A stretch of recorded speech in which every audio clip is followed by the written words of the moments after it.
Are you ready? Are you sure? I thought you just said honestly. Are you ready, Jennie? Are you sure? Are you sure? Come on, say it. Sure? We're live. We're live, by the way. We're Woo! live. Yes, we're live. We're ready. I wonder what would happen if I just sat here and stared at you. Hey, everybody, it's Teresa Collins from Time to Shine Mastermind Club with my gorgeous co-creator, Miss Jennie Kitching. And who are you, Jennie? Who am I? Yeah, who are you? Hypnowoman. Hypnowoman. Hypnowoman who likes to hide behind her box. What we're talking about today, folks. Jennie Kitching. You know what, Jennie? Sweetie, can you just tell us where you're from? Because you know what? I realize that we have all these amazing people that have been watching us for 9 episodes now. Thank you, by the way. You guys are amazing. Tell us about where you're from.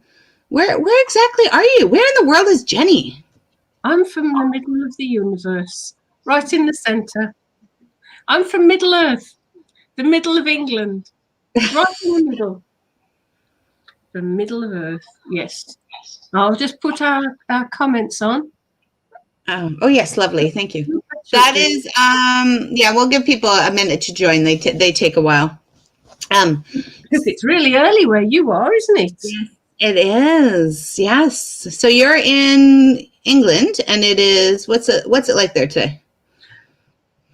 It was bright earlier, but the air has gone very cold now. Fall. That's how it has been. So we're very autumnal now.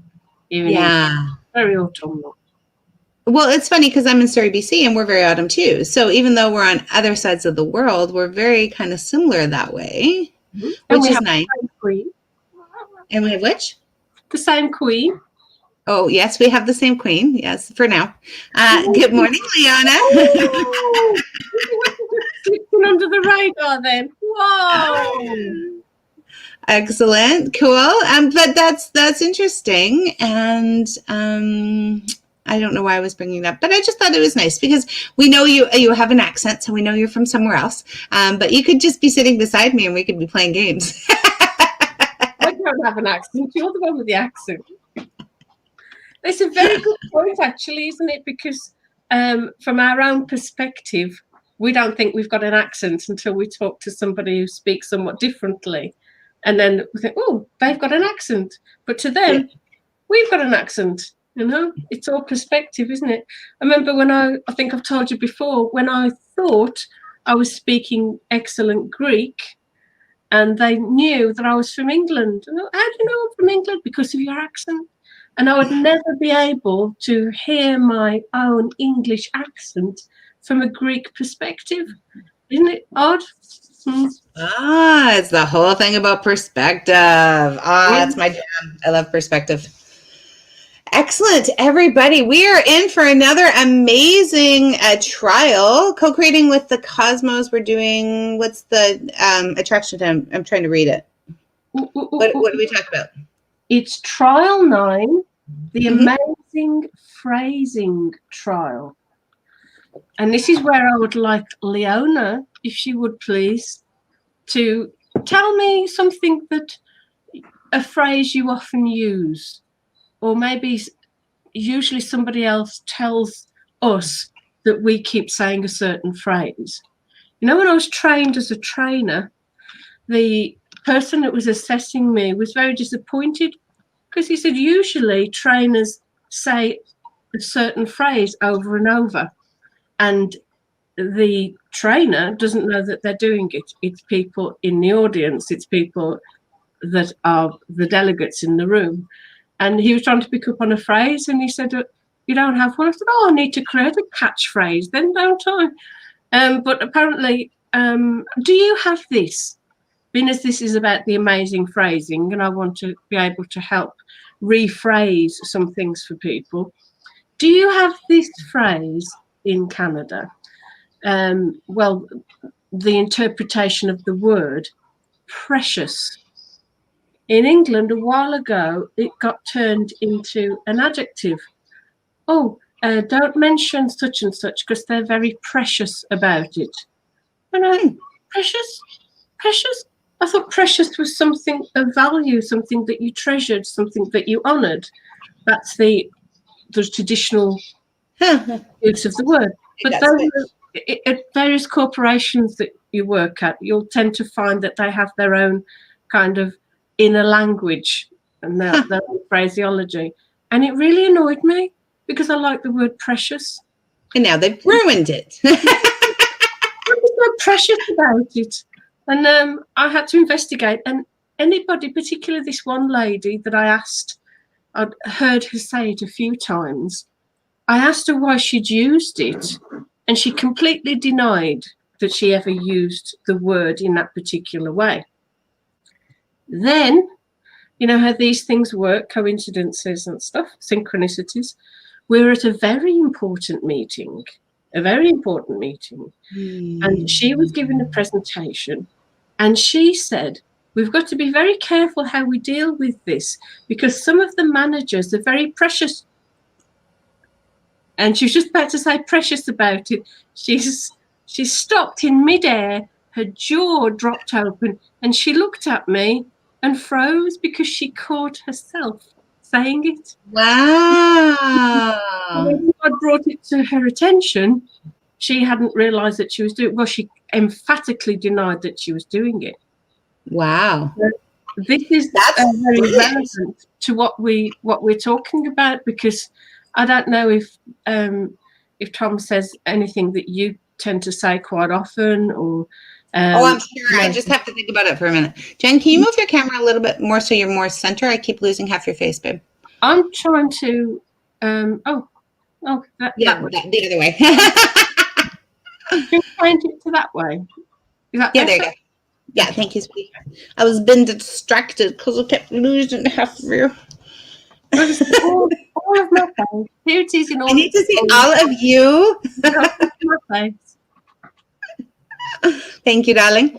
I think we often see these things kind of under the radar, and that is why coaching and coaches are really brilliant, because they catch them, right?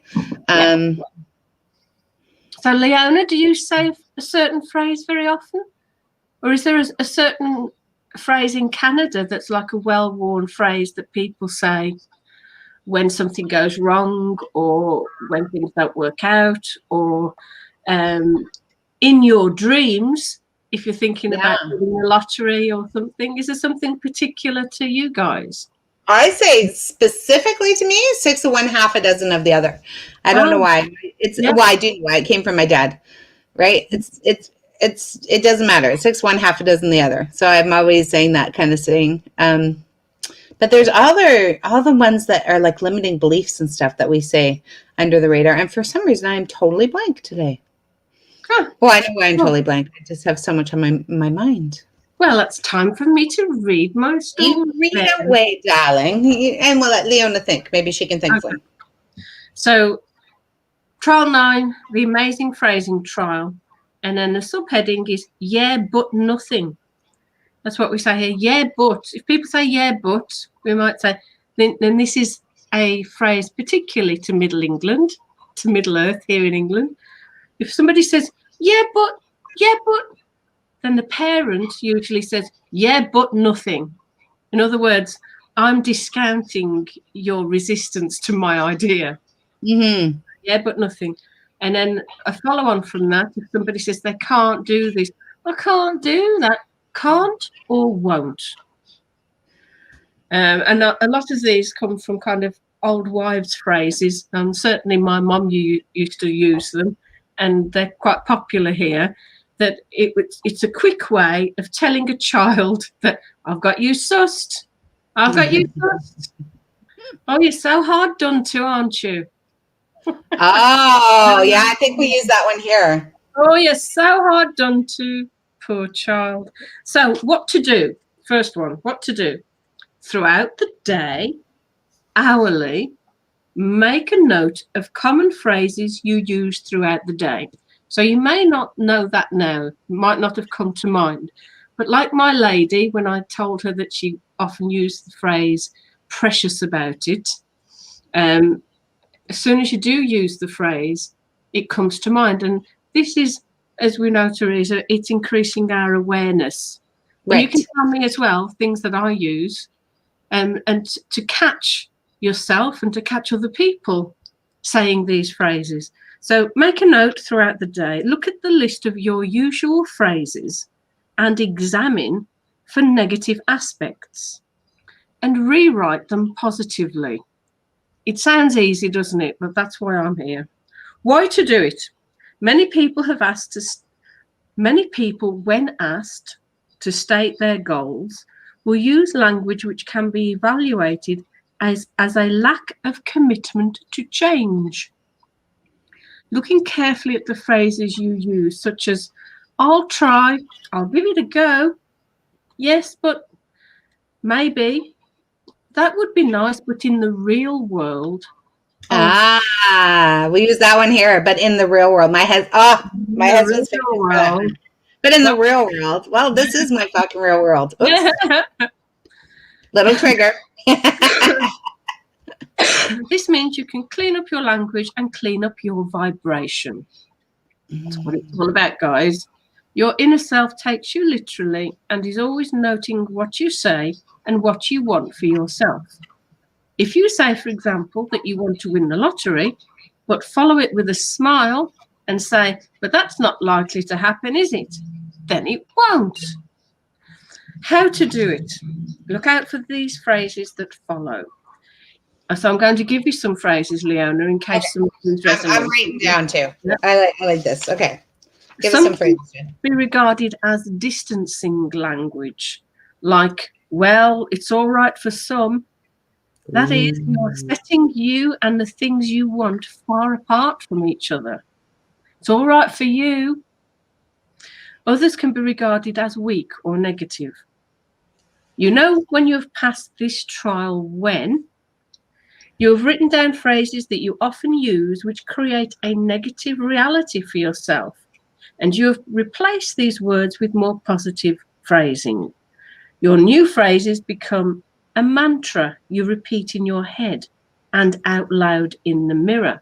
Now, as we said last week, Teresa, remember, the compliments and the insults that other people give us and that repeat in our head become our affirmations. So if you don't do affirmations, they'll be done for you. If you've done this correctly, you'll hear these phrases more and more. When someone absently tells you it is a miserable day, do they say that in Canada? Yes. Here they say it when the news reporter says it on the weather report. And we always say, it's not a miserable day, it's just a wet day.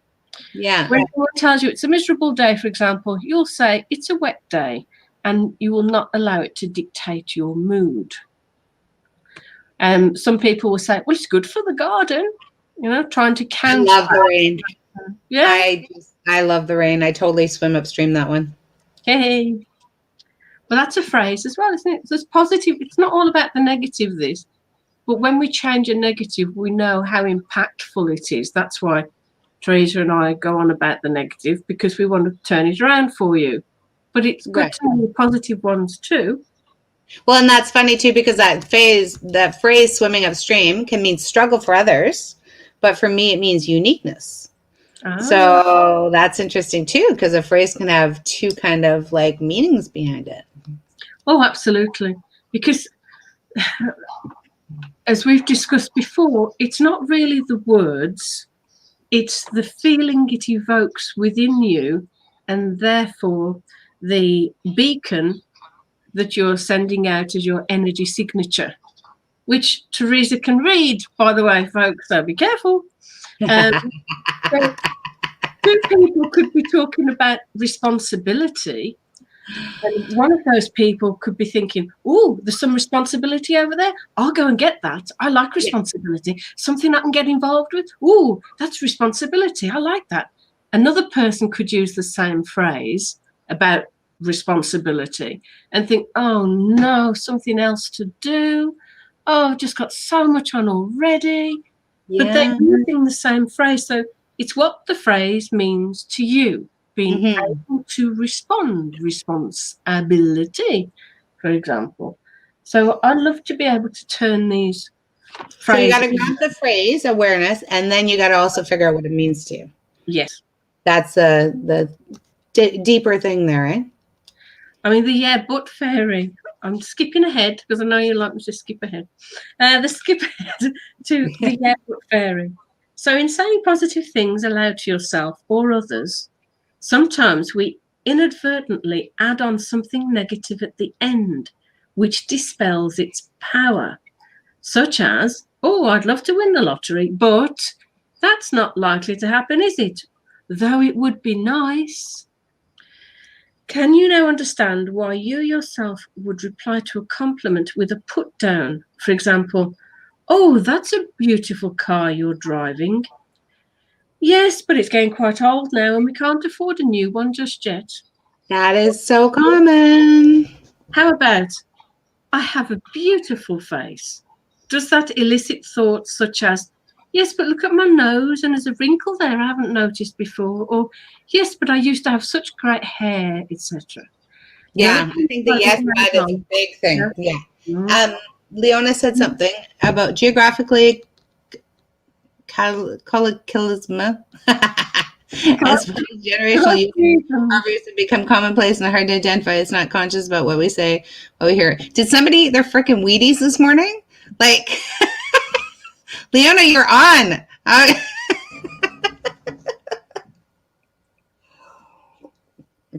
Holy crap, girl. You're deep thinking.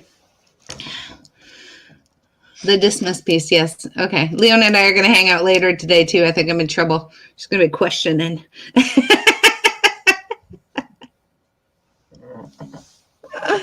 Agreed, Leona. I agree with what you said there. If you can think of a phrase that other people say that perhaps annoys you, then that would be good. You can yeah. Pot to pissin'. Don't have pot to pissin'. This is what the yeah, but fairy sounds like. I think I just got ignored. We don't right down into the gutter you're going, Mrs. Collins. Right down into the gutter. I refuse to join you there, you know. That's fine. Sit on your high horse. I'll hang out down here. Come up here on my high horse. There you go. On your high horse, right? There's a great one. Yeah, but come over here. Yeah, okay. When you compliment somebody on something, and it depends on who you know, but quite often in environments I've been in, if I would compliment somebody on a dress, for example, they would tell me exactly where they bought it and how much it was. Oh, exactly. They always say, oh, this, yeah, no, I only paid $5 for this. Well, I don't give a shit. It's gorgeous. Right? I work with a lot of my clients to say that because that's the first thing they'll say. They'll negate the value of it. Yes. They can't just say, oh my God, thank you. Right? And it's not just about the what we put on our body. It's sometimes our body itself. When I give a lady a compliment, it's usually a lady. I say, oh, you look fabulous. Yeah, you should have seen me first thing this morning though when I got out of bed. Why do we do this? I think this is about worrying, not only about bragging, about outshining others. Now, I like your yeah, but, Jen, but did you know yeah, but can be a superpower too? No, go on. Whoa. I'm not very good at taking compliments. Yeah, but I'm learning as I go along. Yeah. Good. Yes, yeah. Because the but negates what's gone before it. So yes, you can use that as a good negator, if you like. Yeah. So when you're first learning to actually accept compliments and this development thing, it can become a power. Oh, there's a good one. Here's a good one. Don't forget. Ooh. Don't forget, we use all the time. Now, you know I'm a big bad hypnotist, don't you? I can use this deliberately to make somebody forget by saying don't forget. Ooh. So when I first learned this, I thought, I need to prove to myself that this works. Because somebody said to me, or it's in these experiments that they've done, these mind experiments, that if you say,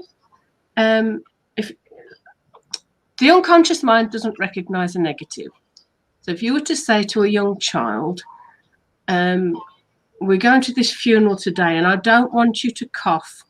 I don't want you to laugh. I don't want to hear you sniggering at the back there. I don't want you to break wind. I don't want to hear a peep from you. Don't make a noise. If you say that to a child, particularly under 5 years old, all I can think about is making a noise, running, doing all the things you've just told them to do, because they don't recognize the don't. And part of our brain that processes this doesn't recognize that negative. We have to think of the thing and then discount it. So this is why in courtrooms, even deliberately, barristers will risk contempt of court to put an idea into the jury's head and then say, when the judge says the jury will discount that last phrase, don't say that again, Mr. Woodward, you'll be in contempt of court. Oh, I'm sorry, sir. But you can't take that out of the person's memory. Which is very, very interesting. So we don't hear the negative, yet we focus on the negative. We'll focus on what, depending on how attentive we are, we'll focus on what's being said. Though we'll focus on what's being said and then try to discount it because we've said the don't, because the don'ts come into play. So don't think of a pink antelope with purple spots. Don't think of that, Teresa. Stop thinking about it now. I can see you thinking about it. Stop it. Or our mind is a brilliant thing, hey? Don't forget your keys. This is the worst one. Okay. So it's all in the book. I'll paraphrase as we go. But when somebody says to you, I mustn't forget to do that tomorrow, they're actually telling themselves hypnotically to forget to do it tomorrow. I mustn't forget to do that. Oh, please remind me, because I always forget. You'll have to remind me. That we put responsibility on other people, particularly our loved ones. Don't forget, rather than must remember. Don't forget, don't forget, don't forget you've got to do this. Don't forget, don't forget. Now, the next time somebody says don't forget, you'll remember. I'm laughing because my oldest, I'll say, remind me to do this later, or remind me to do it, and he'll remind me then. He won't remind me later. He refuses to accept responsibility for it. Well, there we are. Can we just quickly look at Leona's here? The dismiss piece. Biggest the right now is whatever. Yes, whatever. Ooh. And I have fabulous teachers. Yes, you do, Leona. Yeah, fabulous teachers. No, I thought whatever is so last year here. Whatever. Whatever. You still use that there? Oh, I'm a whatever girl. I'm a total whatever girl. Ooh. Do you have valid? He's so valid. Not me personally, but I hear it. You do hear it. It's not in my line. No. And do you have canon? So canon. No. Oh, that's coming over. It's amazing that we're on different sides of the world, and yet these slang phrases will come in. Yeah. I had to rephrase my mental reminders to remember to. Yes. Leona's jumping ahead. Sorry. One of the most common ways of phrasing things that you will hear as soon as you are attuned to it is that one must not forget. Hear people around you. So if you don't do it yourself, what usually happens with these, Teresa, is that you start to notice other people using them, and then you realize, oh, I use them too. So you must not forget, or don't forget. Hear people around you, though also yourself, say things like, oh, I mustn't forget to send that letter tomorrow. I mustn't forget to go to the bank at lunchtime. I mustn't forget to pay that bill, else I'll be cut off. We then carry on with a huge negative thing to put all that pressure on ourselves, but we've told ourselves to forget it. So we've kind of put more, I mustn't forget to pay that bill, because if I don't pay that bill, then this big catastrophe will happen. And so you have to remind me, don't you, precious child, in order to do that. So we do all this catastrophe. So you're manifesting just massively at that point. and all the negative. Yeah. I mustn't forget to pick up my keys as I leave. I mustn't forget to phone Mary about those tickets. I mustn't forget to pick up the kids. We see we're also in doing that by saying, and you'll know more about this than me, Teresa, by saying something with that energy, with that signature. Oh, I mustn't forget to pick up the kids. Instead of saying, oh, I'm going to go and pick up the kids now, it gives it a downward turn of energy. And we're talking about how the phrasing of our thoughts generates a negative mood. So we're seeing now picking up the kids as a chore. I mustn't forget to pick up the kids. I mustn't forget to pay that bill. I mustn't forget, rather than delighting in the ability to pay the bill. That's another one paid. Oh, I'm so glad I've got the money in there to do that. Yeah. Okay, so switching it to delight in the ability. Yeah. My father used anchoring. My father used to use the phrase, if I'd said something, some responsibility that was about to be done, or something about a house, he would say, well, that's a nice problem to have. You know, at least you've got a house to clean is the inference, you know. Rather than saying there's people in other countries that are starving, he would say, well, that's a nice problem to have. And it kind of makes the idea dead. Yeah, and that's, I mean, okay, so it's like a broken clock is right twice a day. Even a broken clock is right twice a day. That's my response to that. That's good. That's good. I like that. Yeah. People are so imaginative when they use their creativity is not applied, maybe they feel they are in a boring job and have no hobbies, so there's no outlet. There are many reasons. They funnel it into conversation exchanges with you. However, these are not true conversations. They are worried meanderings of what will happen if they forget to do something.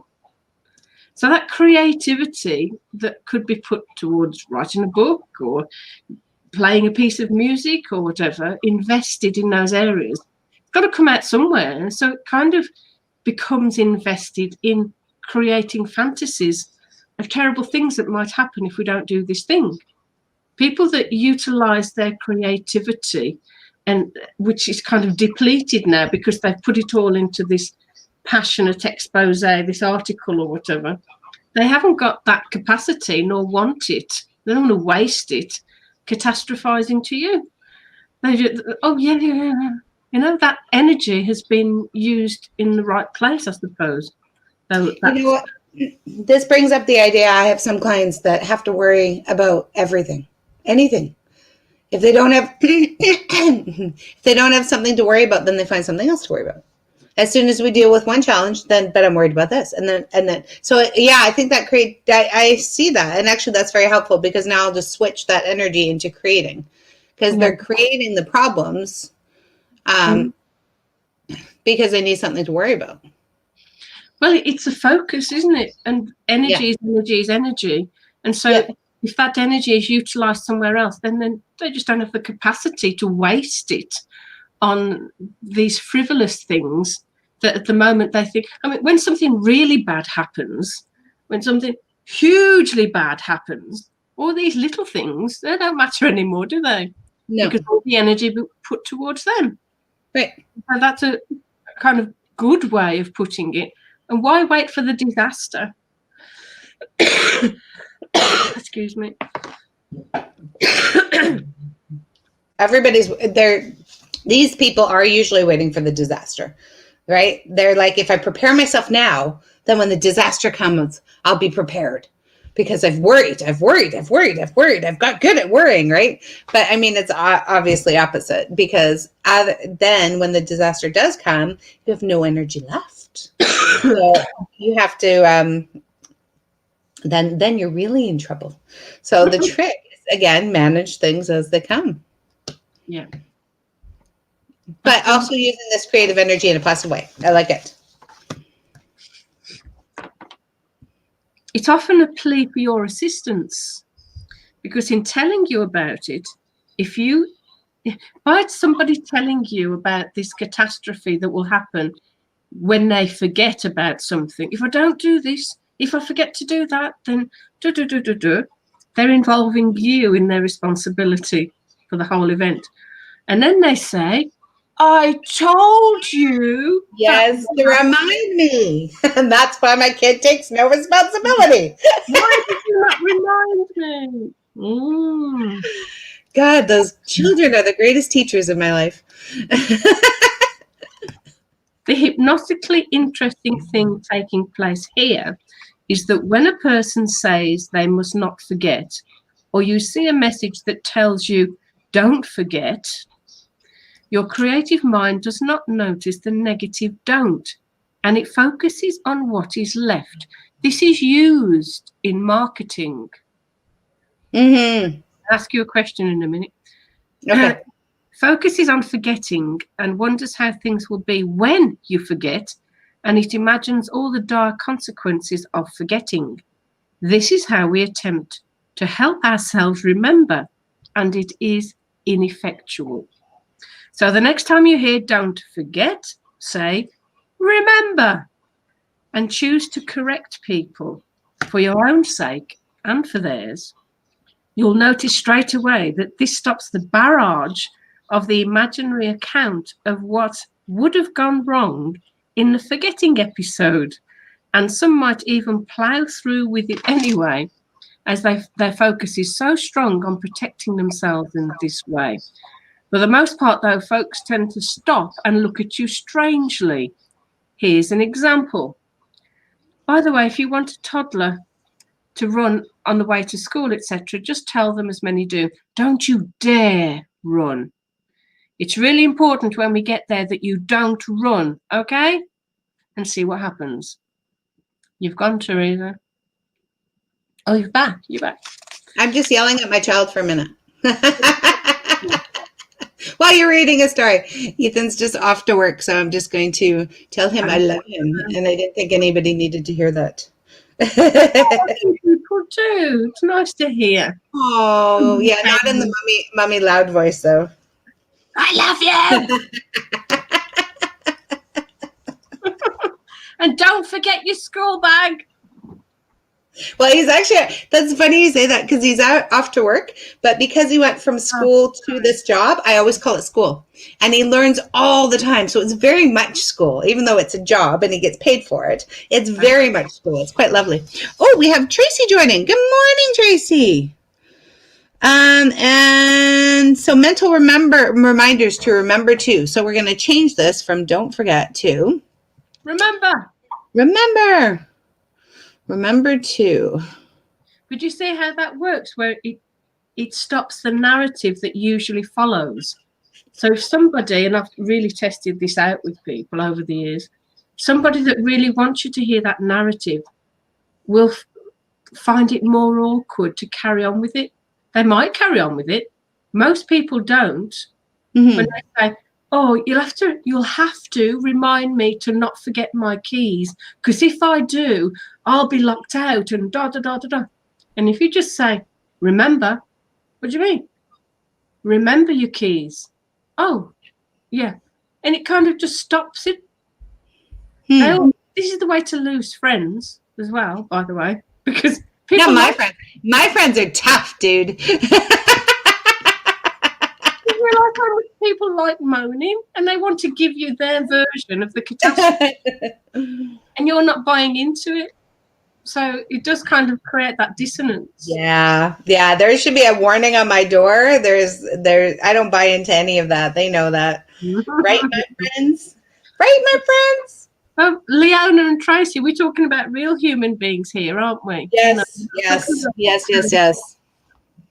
I love it. But, it's that great reminder. And the ones that when you get to that point where you do have friends, like you often call me on my unconscious programming, Jennie likes to record everything I say and then play back and then remind me what I've said in details. It's like like a weird little thing, but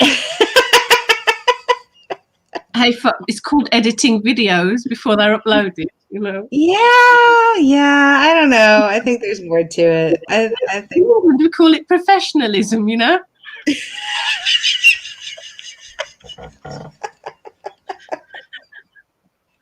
I'm sorry, I don't understand any of those statements. You'll have to say again. Tracy, come on, give me some help. It's not just me, is it?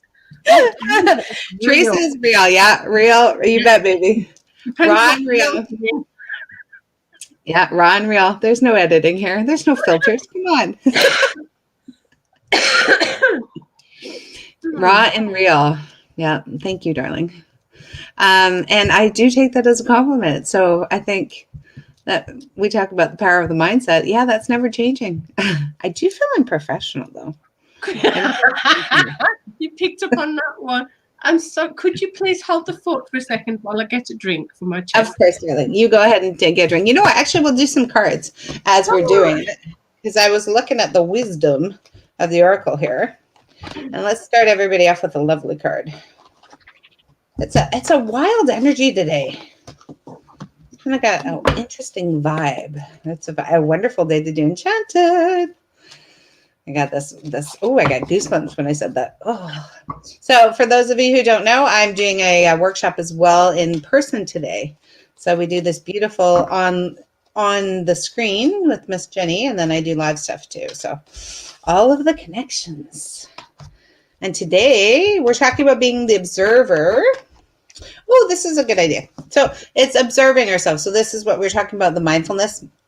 It takes that step back and to pay attention to these things that we're saying, pay attention to all this behind the scenes. And then we have, there's no place like home. So putting new phrases up instead. So if I'm looking right now at one of my dream boards, and it says discover and joy. So these new words that you can put in instead of these like phrases that we're saying right now. So you could actually put on your wall, remember to be fabulous. And then the last one is loyal hearts and this connection. So we have this greatest co-creation and this connection. So as we come from the space of heart and love and supporting each other, and gently telling each other what we're doing. So this is the difference between supporting each other and criticizing each other. Just so you know, I think there needs to be kind of like a mention to that. Because I said, yes, my friends get it. It's because I do it gently and I love them and it's all out of love and it's never out of criticism. And then the last one is the tribe. Yes. So we need our tribe sometimes because it is hard to see sometimes what is going on behind the scenes. And as Jennie so lovingly edits my words, we also need those tribe of people that can help you out in all different layers and all different levels to create. Pardon me, sweetie? I can hear you talking about me. I'm coming back. Here I am. It's good things, though. It was all good things. Oh yeah. I've got. Here I am. Oh! I don't want to be just me. There we are. I just want to point out that the editing is just that before we go online with some of our past courses, the hypnosis, etc., we're having a chin wag. We're talking about the world and putting it to rights. And so the actual courses themselves are unedited, as you will tell when you see them. Though it's just sometimes, got to go to the toilet. Those bits are edited out. You know, we don't often think that that's, as real as we both are, we sometimes don't think that needs to be shared.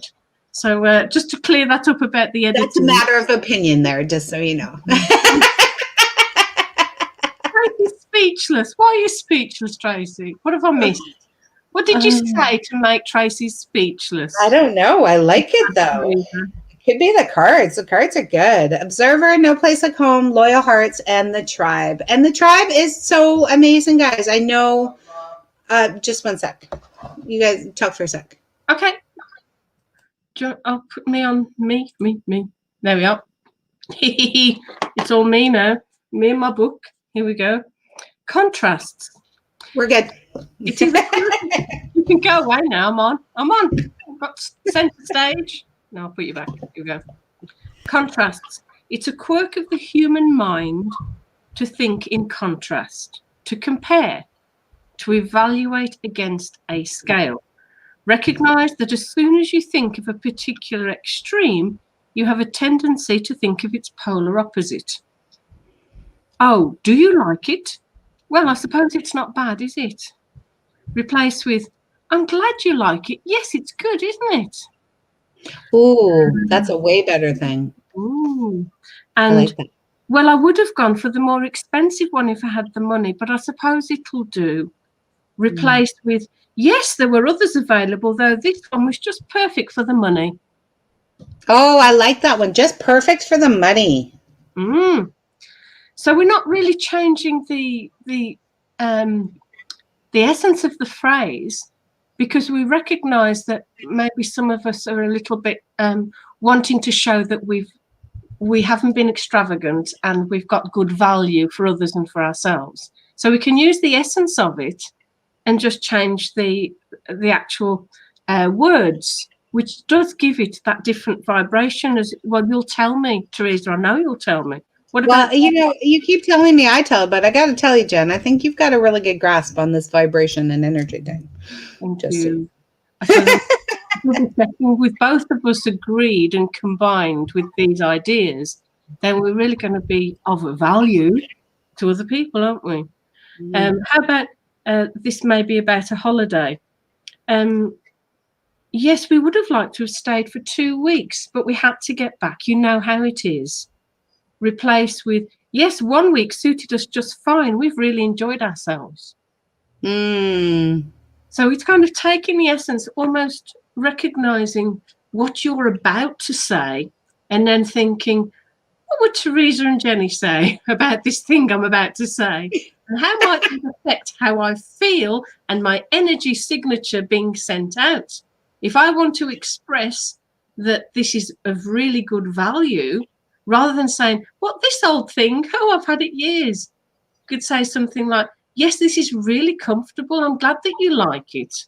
I'm not sure where I got it from, but I know it was of great value. It served me really well. And I must admit, I'm a bit concerned myself about admitting if I'd spent a lot of money on something. But I must admit, it's quite satisfying if you've spent a lot of money on something and you really like it and somebody notices.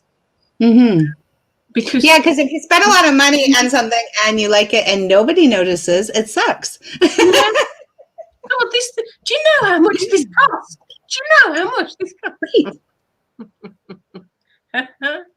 Here are some others to notice too. Thought puts everything in the past sense, and change takes place in the present. So, yeah, I thought it was good when I bought it. Oh, okay. Now, what do you think now?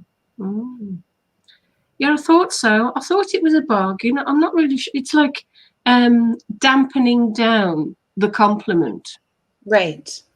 And yes, I thought it would perhaps. Yes, I thought I would perhaps go for that promotion. If somebody kind of catches you out, oh, you've applied for that promotion, haven't you, Jennie? Yeah, I thought I would. Yeah, I just thought I would. Get smaller. Replace with, yes, I'm going for that promotion. Might is non-committal. Will you or won't you commit yourself to change?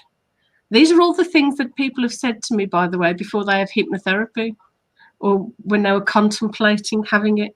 Well, I might go. I've got somebody at the moment that's saying their mother might come for hypnotherapy. She goes on dialysis machines at the hospital, and it's all become a bit of a nightmare. Yeah, and she could really use you. Issue.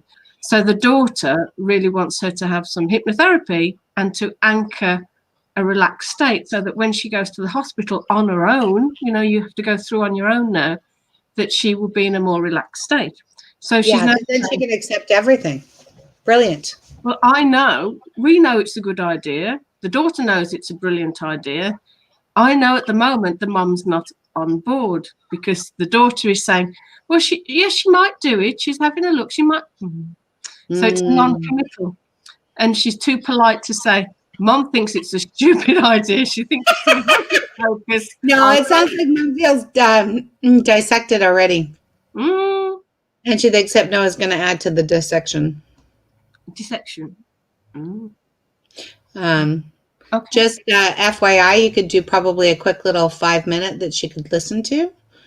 Yeah. And then offer a full session, but just to give her an idea of how she could be relaxed. Yes. Yeah.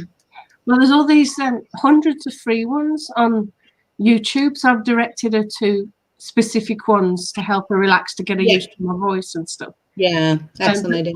It is this thing about, as you've pulled me up on, doing things for free all the time, to try and convince her that I can help her, and then she won't need a session because she's already, Yeah, I know. I mean, it is a fine line, right? But it's it's the one, like, as you and I both see, the really high anxiety ones. There's that fine line of, like you said, getting them comfortable, and then they can go for the deeper one-on-one, because this will just be the beginning with her. She'll get a little bit relaxed, but I'm sure there's other reasons that got her to the point of the dialysis, because illness manifests in the body from the emotions. It's the environment that's there at the moment, Teresa, because the staff are so busy now in the hospital. Yeah. They haven't got time to sit and comfort someone on a dialysis machine. They'll come and check, and you're all right, Marjorie, it's okay, you're okay, and they'll go off. But they want somebody to sit there and hold their hand. They want somebody like their daughter would do, to give them comfort, to calm them down when you see your own blood coming in and out of a machine, for 3 hours.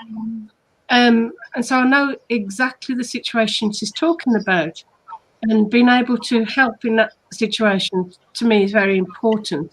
And for people to be able to do that. And it makes me realise, actually, I need to speak to her, because the daughter isn't able to kind of persuade her towards. Well, relay really how beneficial it would be.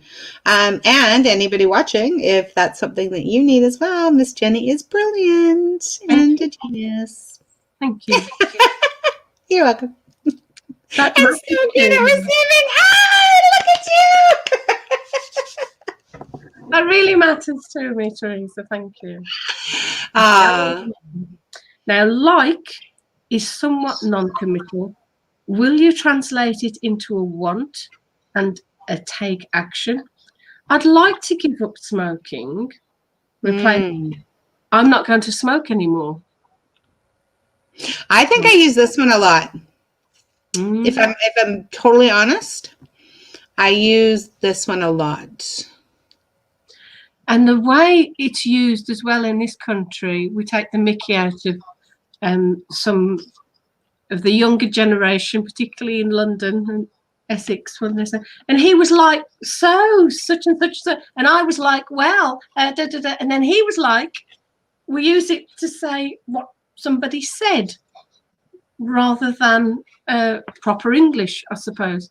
And then I was like, all of a fluster. And then he was like, well, I don't care. And then I was like, why don't you care? And then he was like, well, it's not like we're going out, is it? No, we're not going out. And he was like, well, and I was like, oh. I do love your rants. Oh, you should listen to some of our sitcoms, honestly. Look out for the word like and try. Oh, try. So try. Try is like the worst. Oh my goodness. Try. There is only two. It's a very immature word. It's a cop-out word. Well, I'll try. I like, to be fair, I don't know if it's necessarily a cop-out word or the first step when you're dealing with self-worth. Yeah. Because you're afraid to do, you only try. Because you know, sometimes people just can't handle the pressure of what if it doesn't work. So I think in the beginning, that's kind of a common word try. Beginning your development. I think it's a intro to development word. When people are first starting their journey, they use the word try a lot. Yes, and when we're dealing with therapy, we're bringing it into the therapeutic arena. To us, it's an invitation for further discussion. We're not going to leave it there, are we, Teresa? When somebody says, well, I might, or maybe, or perhaps, or we'll say, okay, well, we know that's a red flag to invite further discussion. But we're kind of also wanting to notice it in our ordinary environment, in our arenas of reality, particularly by noticing it in others, we'll notice it in our own narrative and our own thought processes, which is creating our future. Right. So we say might or like or perhaps, or if the wind's blowing in the right direction, you know, we'll realize that's an invitation from our higher self to make us more specific, to join the higher aspect of ourselves in formulating a more conducive response, because our higher self wants our best possible future and present. And so when we're out of alignment with that, when we're in that discord, we're kind of fighting against, as you've said, Therese, we need to receive that which is to be bestowed upon us. And so when we distance ourselves from what our higher self wants for us with this language, it's as if our higher self is taking the place of the therapist saying, can't or won't. Yeah. Try, like, do it. You know? I choose. I choose. I choose. I choose. I choose. I choose. A little is one as well. A little is short of the mark and has no measure. How much will you go for? It would be good if my diet improved a little, yes. Replaced with, I'm making improvements to my diet every day. So have things improved for you? Well, a little. Well, I suppose so. Often we don't notice those improvements. And particularly as this has put it into the realm of dieting, I don't know how many folks want to see these radical changes every single week. And I'll say, and this is a good one. I think this is a really good one. When I thought of this many years ago, I thought, Jenny, that's a really good one. Use that. And I've used it ever since. When people don't notice that they're putting on weight, they might put on 1 pound. So we're working pounds and ounces here as well as metric. They might put on 1 pound every month.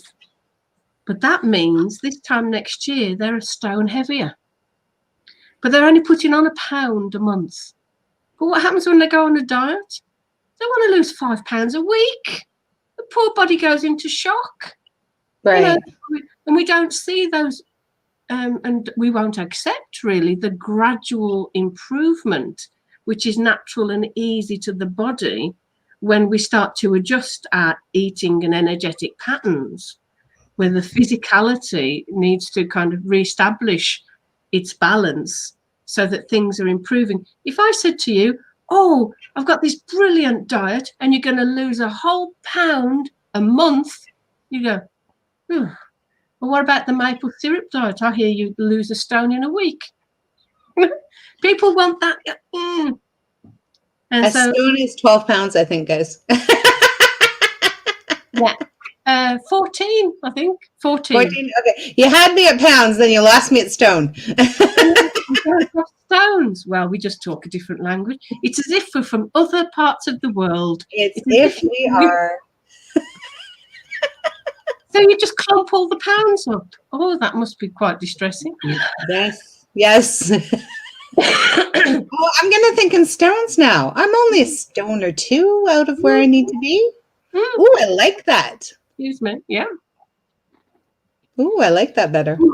Here, because we use both, when somebody talks about kilograms instead of pounds, it's kind of just so foreign to as we call them, the baby boomers, kind of my generation, so foreign to us that we don't think we're fat anymore. It's like, oh, I don't understand what that means until we convert it into pounds and pounds. Well, when the doctor says, oh, you're so many kilograms, I go, okay. That's not bad. No, I like that. Yes. I don't understand what that is. I can't be negative about it because I don't understand it. I love it. When somebody says they're making progress, so you might say, and we're not talking about therapy now, we're just talking perhaps about loved ones. When you say, have you finished that course? Or so did you stop smoking? And they say, I'm making progress. Okay, well, tell me about that progress then. We're more venomous with our children, aren't we? We kind of leap in on that. So what exactly do you mean by progress? But if a boss said it to us or somebody of authority, well, if a politician says, I'd like to just announce we are making progress on this issue, we go, okay, tell us about the progress then. But we kind of accept it because we're not going to leap on it. But it's one of those phrases that if we're saying it, not in a positive way, more as an excuse, we need to recognize it's an excuse. When is it an excuse and when is it positive? I suppose that's what we're... Yeah, that's a good point. Yeah, I like that. That's a good point to look at because I use making progress often, but that is a nice way to help ego sit down and wiggle under. Like that's another piece, right? Like ego likes to stand up when we get too big for our britches. There you go. There's another phrase for you. I've got lists of these and I don't want to bore you with them, so I'm going to read the comments and see what have our people said. I will catch the rest. Oh, she got to run. Oh, bye, Leona. Leona's got to go.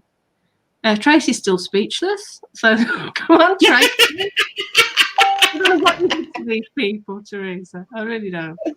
Yeah, that's fine. We just came to talk to each other anyways, didn't we? It might be good to mention this one. I want to give you real life examples that you can go play with. And we already know about the don't forget. Remember. Every time you say don't forget, don't forget, remember. Because remember is a command. Remember is a command to yourself to do something.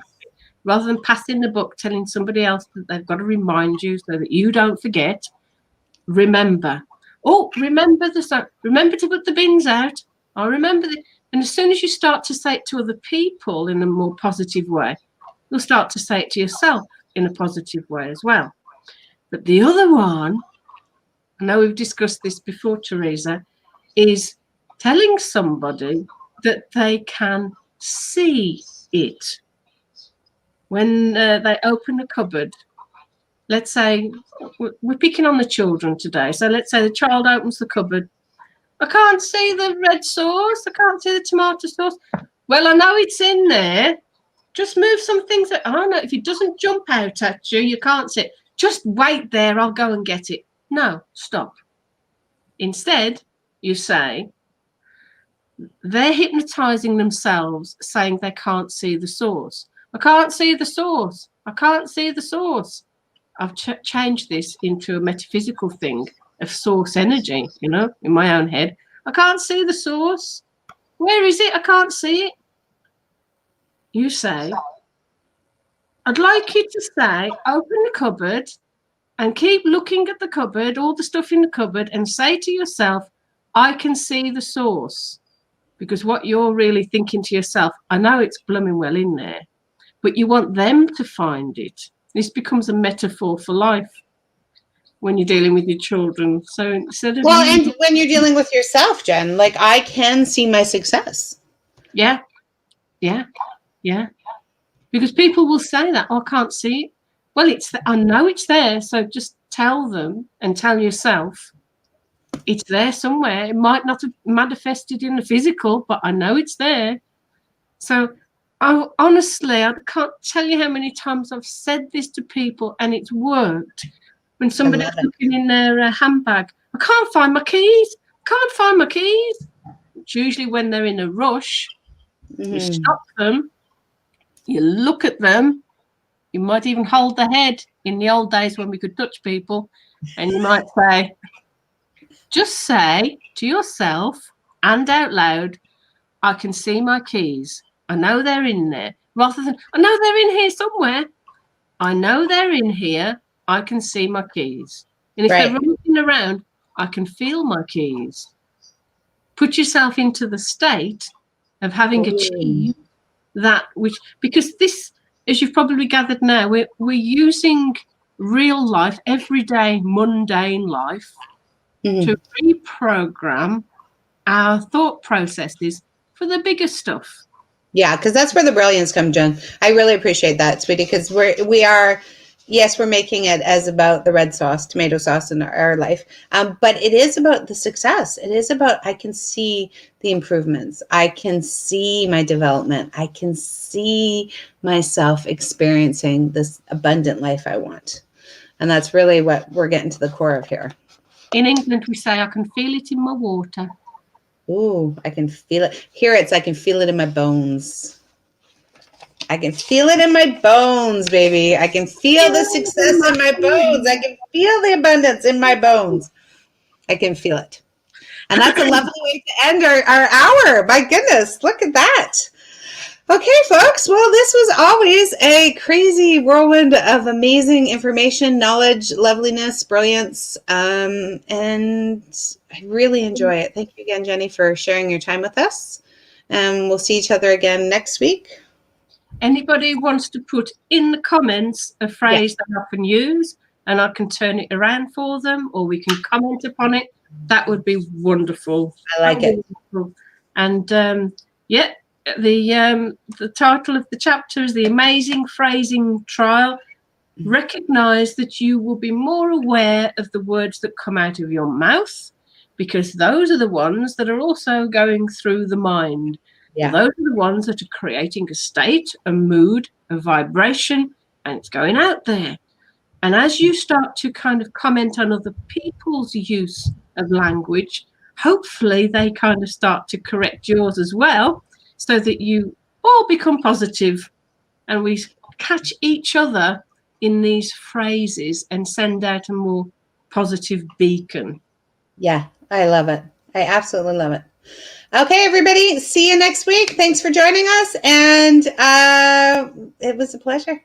Take care. Yeah. Bye. Always. Bye-bye, bye-bye, bye-bye, bye-bye, bye-bye, bye-bye.